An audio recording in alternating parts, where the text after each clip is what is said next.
When was the last time you checked your Facebook newsfeed? Healthier activities are displaced, resulting in a poor sedentary lifestyle and eventually poor physical health. Become more aggressive, more irritable. It becomes difficult for us to avoid this negative effect. Tingin mo, ano yung nagiging effect ng social media?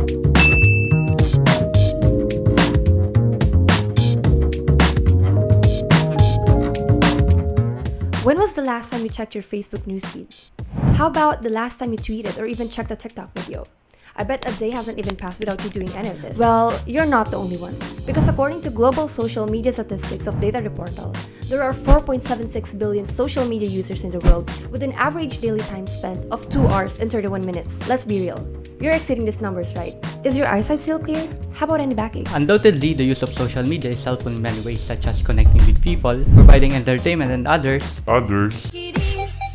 But unfortunately, this is also tied to health problems, a specific aspect in our physical health. According to the study conducted by Insider, people who excessively use social media reported more headaches, chest and back pains, and trips to the doctor. Aside from this, Dr. David Lee, the lead researcher of the said study, pointed out that using social media is connected with stress and poor sleep, and as people invest more time scrolling in their phones, healthier activities are displaced, resulting in a poor sedentary lifestyle and eventually poor physical health.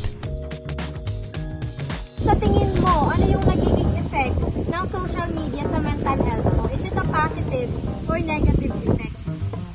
Para sa akin, positive siya.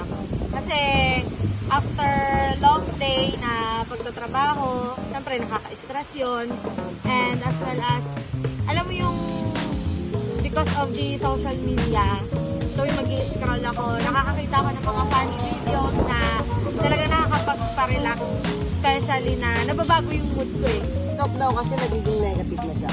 Especially sa radiation, sa mata, sumasakit yung ulo, and most of hours talaga naubos ko ng social media, hindi na ako nakapag-exercise. Kaya napapansin ko ngayon, mabilis na akong hapuin, mabilis akong mapagod.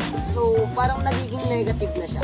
Now going back to social media's effect, other impact that social media has on us users are anxiety, depression, stress, self-esteem, and other mental health issues. Yes, social media has numerous advantages. That's undeniable. But of course, there are also disadvantages and negative consequences to our endless scrolling. Actually, Jessica Halsberg, a licensed clinical social worker at Hansman Mental Health Institute, explains how smartphones and social media apps are by design addictive. And the higher the level of addiction, the more negative the effect is on our mental health. For instance, as users spend most of their time on social media apps, observing random images and consuming various content, the social comparison arises. Therefore, it enables the users to overanalyze themselves and has a negative impact on their self-esteem and body images, which result through depression and anxiety. Also, teens have become more addicted to social media to such an extent that they can sacrifice their valuable sleep, which results to become more aggressive, more irritable, and suffering from lack of concentration. Lastly, as the users become more exposed to social media, they become more vulnerable to cyberbullying. When adolescents are online, they adapt to a different set of social norms than when they're interacting with their peers in person. Wait a minute. Pause. For sure you've been a little bit bored at some part of our video, right? That's because, according to a study by Cross River Therapy, the average human attention span is 1, 2, 3, 4, 5, 6, 7, 8.25 seconds only, which is shorter than the goldfish's attention span, that is 9 seconds.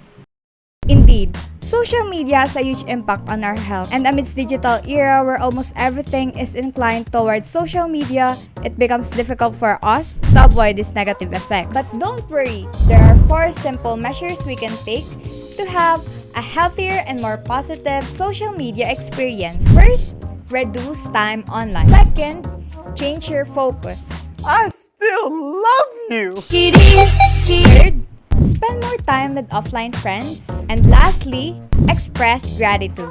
These are just 4 simple steps, but when done with consistency and discipline, big and positive outcomes can be achieved. So take action and protect your health. Social media is a powerful and impactful tool, but we as users have greater power as we have more control over how we use it. With great power comes great responsibility. And if we successfully manage to control our consumption and usage, we could lessen its effects.